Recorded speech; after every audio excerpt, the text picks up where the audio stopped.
If you feel like you work hard yet money just slips through your fingertips, then this is a video for you. I used to think I had a money problem, but it turns out I had a habit problem as well. Here are the 7 habits that are quietly keeping you broke and how you can get around them. So habit 1, living for payday. You know this. You get paid, all of a sudden you're rich, you pay everything, and then you start the month, you start buying stuff, and then probably a few days before payday, you're skinned. You're constantly waiting for payday to top you up. And without that payday, what will you do? This is where I want you to think bigger. I need you to bring other streams of income in. So it's not just one payday you have, you're getting paid every day. And you can do this by investing in assets. Assets that give you a passive income, so whether you work or not, you still get paid. But my biggest challenge was waiting for payday instead of using that payday money or some of it and building other income streams. Habit number 2 is thinking all debt is bad. Now this comes from our parents, doesn't it? And from our teachers. We're told not to get into debt, and the debt we are told we can have, which is mortgages, we're told to pay it down straight away. Now this is a problem. What you need to understand is the difference between good debt and bad debt. So bad debt is a debt like consumer debt, where you're going to get into debt because you want to drive a fancy car, you want a new TV, you want a new sofa. That debt, that new car, new TV, new sofa, isn't ever going to make you money. So we class it as bad debt. Consumer debt, don't bother doing it. Good debt is when you get into debt for something that's going to make you money. For example, if you're a farmer and you go get into debt for a tractor, that tractor is going to make you more efficient, help you make more profit, so we call that good debt. And for people like me, I invest in property. Good debt for me is mortgages. A mortgage allows me to own a property, I put a tenant in, the tenant pays my mortgage, plus gives me a passive income, and I'm able to live from that passive income. So that debt is good because it's got me an asset that's going up in value, giving me a passive income. But it's super critical you know the difference and you understand how to leverage good debt and help it make you more money. So right now I'm actually £3.7 million in debt, and it sounds insane, doesn't it? People go, oh God, how can you sleep at night? But I'm happier than ever. Why? That good debt is leveraged on my portfolio of assets. My portfolio of assets pays me a passive income, so I don't need to work. I can be free, I can be travel, I get paid all the time, not just one payday, because I've got multiple different properties doing different things. And it's all because I understood not all debt is bad, and I leverage good debt against my portfolio to change my life and my kids' life. And now I'm getting ready to refinance a lot of my portfolio again. I'm going to refinance it, pull more money, build again. That's good debt. Habit number 3 is avoiding financial conversations, burying your head in the sand. So I knew I was in debt over 8 years ago. I knew it was a bit of a problem, and every single month when I got paid, I was paying down the credit cards, and I thought, oh, I'll deal with it another day. What I didn't realise was the extent I was in debt. And it took a conversation where I sat down and I worked out, and I was so shocked. If I'd have realised earlier, I could have done something about it sooner instead of it snowballing into what it became. And I actually ended up in 24 grand worth of debt. So I don't want you to bury your head in the sand. I don't want you to think talking about money is vulgar, because it's not.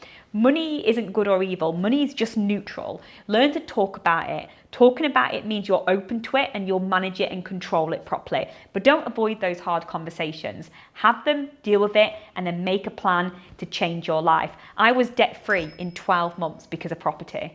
Habit number 4, working for money instead of getting money to work for you. So most people think when they get paid, their salary is for them to live. And yes, you do need to live, but I want you to start investing part of your salary, because you're trading your time for money. That money we need to now use to make you more money. So get invested. Invest in, and you can start investing small. You can invest in gold, stocks and shares, crypto. You can do stuff like me, invest in property. But the more you get your money to make you more money, the less you need to work for money. Habit number 5 is living without a budget. So you're just winging it. You just get paid and you just spend it all every month, and you don't understand where your money's going. This is quite dangerous because it can lead you to overspend and also start relying on debt to live. So you get paid, you use all your payday money, and then all of a sudden everything's on credit cards and it starts mounting up. If you don't deal with it quickly and if you don't get in control, money's a cruel mistress. She will leave you. You need to control her. Yeah, so what I want you to do is I want you to learn what you're doing with your money. My budget tracker is listed in the top of the description of this video below. So you can get something like that, put your finances in, agree what you're going to do, and then stick to it. And we call this the 70-10-10-10 rule. So 70% of your money you're going to live on, and that's going to pay your bills, your daily life. 10% of your money you're going to use to pay off bad debt. You know, all that consumer debt that you've been running around racking up. Another 10% of the money you're going to use to save, so you start a savings pot, and then the final 10% you're going to get invested. But use my budget tracker, get control of your money, and you will feel so much better. It's going to help you control the money and start to build wealth through investments. So habit number 6, this is comparing instead of calculating. So I don't know about you, but nobody ever really gave me any good financial information. I sort of looked at what everyone was doing and I was doing the same. So, you know, everybody was buying houses, so I bought a house. Everyone was having new cars, everyone was doing this, everyone was doing that. And then everyone jumped and was doing crypto. And it's really easy to go with what everyone's doing. But what you need to do is you need to go with what's best for you and is going to make you the most amount of money. And the trick to this is investing in something that's going to give you passive income, so you stop working, you stop trading your time for money.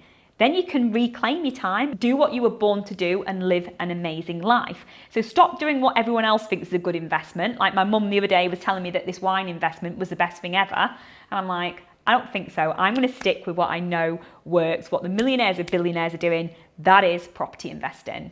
And then finally, probably one of the worst habits is habit number 7, waiting for the right time. The perfect moment does not exist. It doesn't. You can always find a million excuses and reasons why not to do it. You've just got to start. You'll always have things going on in your life. You'll always be busy at work. You'll always be busy with your kids and your family. But you've got to say, no, I'm going to stop this. The perfect moment doesn't exist. And I'm just going to start and get going now. Because the longer you leave it, the harder it is to get started. The right time to do anything is right now. Get started, get educated, take action, and you can build a massive passive income stream that will change not only your life, but your kids, your family's life as well, and your legacy.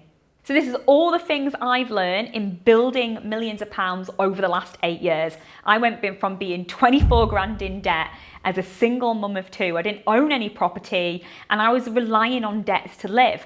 I now have an £8.2 million property portfolio, a big multi-million pound business, and I've totally changed these habits to help me build wealth. So I really hope you've enjoyed the 7 habits in the video today. Please subscribe to the channel because it really helps us to go forward. And like the video and let me know in the comments, has the budget calculator been helpful? And remember, you can get it at the top of the description.